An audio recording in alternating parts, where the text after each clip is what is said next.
Now we will learn the spelling rules while adding s or es to the first form of the verb.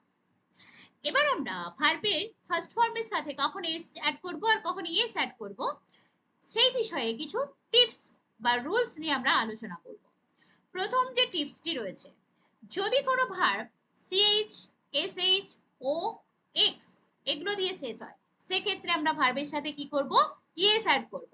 For example teach, এই teach ভার্বটি শেষ হয়েছে কি দিয়ে, ch দিয়ে, তাহলে এই ভার্বটি কি করবে, এস নেবে না ইএস নেবে, অবশ্যই ইএস নেবে। রাস, এই ভার্বটি শেষ হয়েছে sh দিয়ে। আর আমরা কি শিখলাম, যে কোনো ভার্ব যদি ch, sh, o, x এই সমস্ত লেটার দিয়ে শেষ হয় সেক্ষেত্রে তার শেষে আমরা কি করব, ইএস অ্যাড করব। রাস শব্দটিও sh দিয়ে শেষ হয়েছে, তাহলে অবশ্যই কি করব, আমরা ইএস অ্যাড করব। নেক্সট এক্সাম্পল, আমাদের নেক্সট ভার্ব হচ্ছে গো। গো শব্দটিও কি করেছে না, ও দিয়ে শেষ হয়েছে, দ্যাটস ওয়াই আমরা কি করব, এই ভার্বের শেষে ইএস অ্যাড করব। ওকে,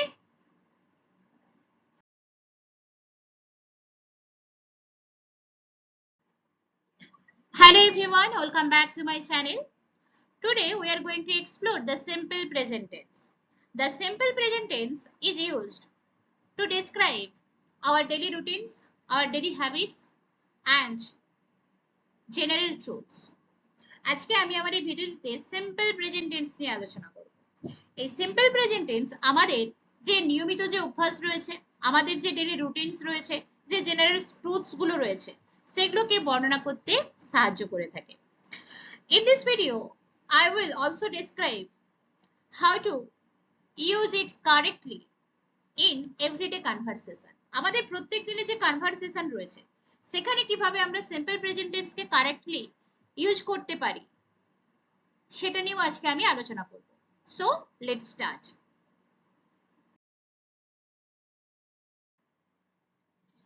আমি প্রথমেই সিম্পল প্রেজেন্ট টেন্সের ফরমেশনটা বলে দিই বা স্ট্রাকচারটা বলে দিই। স্ট্রাকচারটা হবে subject plus main verb, ES বা ইএস অ্যাড থাকতে পারে আবার নাও থাকতে পারে, আর কি হবে না, আদার ওয়ার্ডস। ওকে, এটি হচ্ছে সিম্পল প্রেজেন্ট টেন্সের ফরমেশন বা স্ট্রাকচার।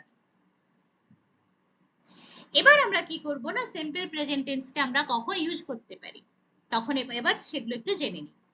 আমরা যদি আমাদের কোনো রেগুলার অ্যাকশন বা আমাদের প্রতিদিনের কোনো কাজ বা কোনো রিপিটেড অ্যাকশন বা এমন কিছু যা কি হয় না একটা টাইম টেবিল অর্থাৎ পর্যায়ক্রমিক ভাবে আমরা করে থাকি কাজটি, সেটি যদি আমরা ডেসক্রাইব করতে চাই তখন আমরা কি করতে পারি, সিম্পল প্রেজেন্ট টেন্স ইউজ করতে পারি।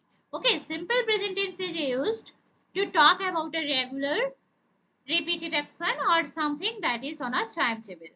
For example, I play football twice a week. The train to Mysore leaves at 10 o'clock evening. I get up at 8 o'clock every morning.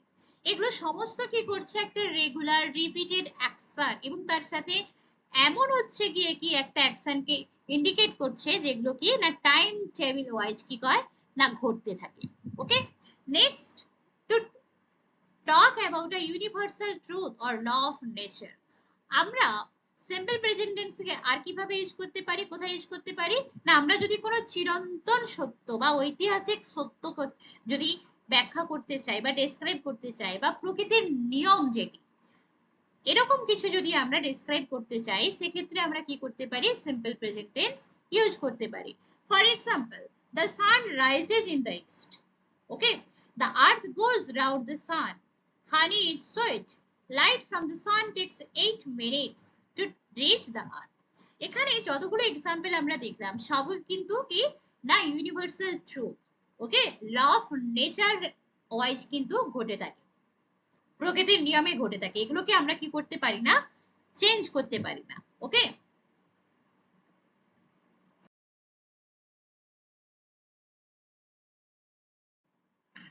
next, the simple present tense is used to talk about a permanent situation with no definite start and finish time, that true now. এরপর আমরা যদি কোনো permanent সিচুয়েশনের কথা বলতে চাই যার কোনো শুরু নির্দিষ্ট টাইম নেই এবং শেষেরও কিন্তু নির্দিষ্ট কোনো টাইম নেই, কিন্তু এটি ট্রু সত্য, এটি বোঝাতে, এরকম কিছু বোঝাতে আমরা কি করতে পারি, সিম্পল প্রেজেন্ট টেন্স কে ব্যবহার করতে পারি। For example, I live in Bangalore, he likes sweet, he is a painter, the flat faces the east.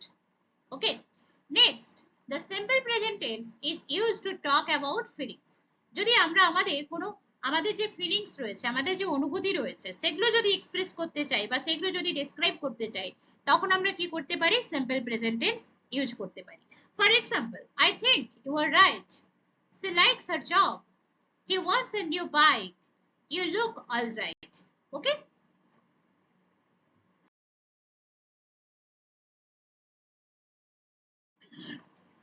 এবার এখানে কিছু টিপস রয়েছে, যে টিপস গুলো আমাদেরকে সিম্পল প্রেজেন্ট টেন্স ইউজ করার জন্য আমাদেরকে ফলো করতে হবে। ওকে, লেটস স্টার্ট। ফার্স্ট যে টিপটি রয়েছে, with he she it the verb ends in S or yes. যদি কোনো বাক্যের সাবজেক্ট হি সি ইট নতুবা কি হয়, সিঙ্গুলার নাউন হয়, সেক্ষেত্রে ভার্ব কি দিয়ে শেষ হবে, এস বা ইয়েস দিয়ে শেষ হবে। For example, he wants some help, he, তাহলে কি হবে, মেন ভার্ব হচ্ছে ওয়ান্ট, তার সাথে এস অ্যাড হয়েছে। My sister catches the morning bus, my sister singular subject কি করেছে, ইয়েস নিয়েছে। ওকে, ভার্ব কি করেছে, ইয়েস নিয়েছে। এবার কোন ভার্ব এস নেবে, কোন ভার্ব ইয়েস নেবে, বুঝবে কিভাবে, অবশ্যই আমি আসছি, হ্যাঁ, এটা নিয়েও আলোচনা হবে। Next, we use do and don't in negative and questions. যদি সেন্টেন্স নেগেটিভ হয় আর কোশ্চেনস হয়, সেক্ষেত্রে আমরা কি করব, ডু আর ডোন্ট ইউজ করব।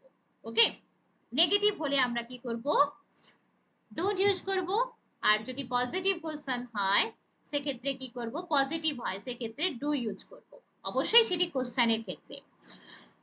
With he she it use does and does not. Okay, যদি সাবজেক্ট কি হয়, হি সে ইট হয়, সেক্ষেত্রে আমরা কি করব, কোশ্চেনের ক্ষেত্রে ডাজ ইউজ করব, আর নেগেটিভের ক্ষেত্রে ডাজ নট ইউজ করব। Okay, for example, we don't play football in the rain, এটা একটি নেগেটিভ সেন্টেন্স, সেই জন্য আমরা কি করলাম, ডোন্ট ইউজ করলাম। Okay, do you play football, এটিও হচ্ছে কি একটি কোশ্চেন, ডু ইউজ করেছে, এটি পজিটিভ কোশ্চেন, দ্যাটস আমরা ডু ইউজ করেছে। He does not want to be a lawyer, এখানে হি সে ইট হলে কি হয়, যদি নেগেটিভ সেন্টেন্স হয় কি হচ্ছে, ডাজ নট ইউজ হয়েছে, he does not want to be a lawyer. Now we don't add S to the verb in negatives and questions. আমরা যখন নেগেটিভ সেন্টেন্স ফর্ম করব কিংবা কোশ্চেনস ফর্ম করব, সেক্ষেত্রে আমরা কি করব না, ভার্বের শেষে এস বা ইয়েস অ্যাড করব না। He does not plays football, এখানে কিন্তু ডাজ নট কি করে হচ্ছে কি, প্লে হওয়া উচিত ছিল, প্লেজ হয়েছে, সেই জন্য এটি ভুল। তাহলে কি হবে, হি does not play football. Does she cooks, this is wrong, does she cook হবে। ওকে,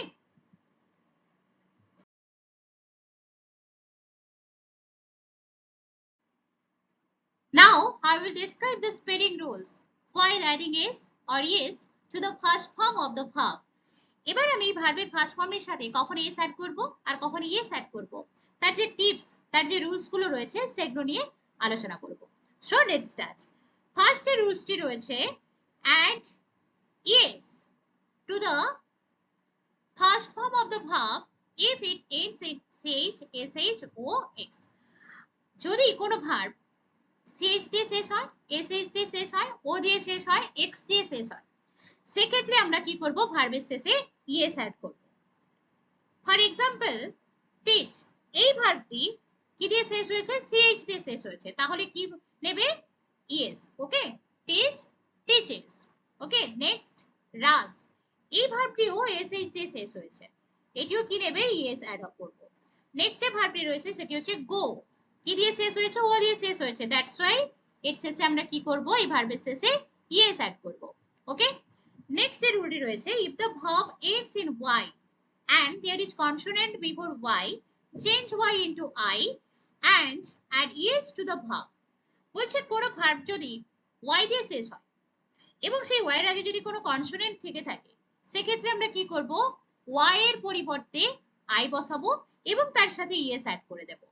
ফর এক্সাম্পল, ক্রাই, এই যে ক্রাই ওয়ার্ডটি রয়েছে, এটি কি দিয়ে শেষ হয়েছে, y দিয়ে শেষ হয়েছে, দেখো ঠিক এর আগে কি রয়েছে, কনসোনেন্ট রয়েছে আর, তাহলে কি করব, y এর জায়গায় I পুট করব এবং তার সাথে es অ্যাড করব।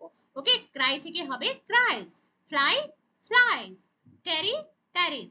ওকে, but if there is a vowel before y, then add only s to the first form of the verb. যদি y এর আগে কোনো ভাওয়েল থাকে সেক্ষেত্রে কি করব, জাস্ট ভার্বের শেষে কি করব, s অ্যাড করে দেব। ওকে, ফর এক্সাম্পল প্রে, প্রে এই যে ওয়ার্ড ভার্বটি রয়েছে এর আগে কি রয়েছে, ভাওয়েল রয়েছে, তাই তার সাথে আমরা কি করব, তাহলে এই প্রের সাথে কেবলমাত্র s অ্যাড করে দেব। Pray plus s, prays. Okay, obey plus s, obeys. Enjoy plus s, enjoys. Okay, next, to all other verbs add only s। আর যত সমস্ত ভার্ব রয়েছে তাদের শেষে কি করব, আমরা কেবলমাত্র s অ্যাড করে দেব। Okay, run run, speak speaks, hear here's.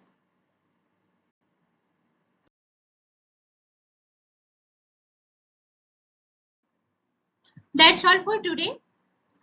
I think you enjoyed the video. If you think my videos are helpful, please like, share and subscribe my channel for more lessons. Thank you for watching. See you very soon. Take care.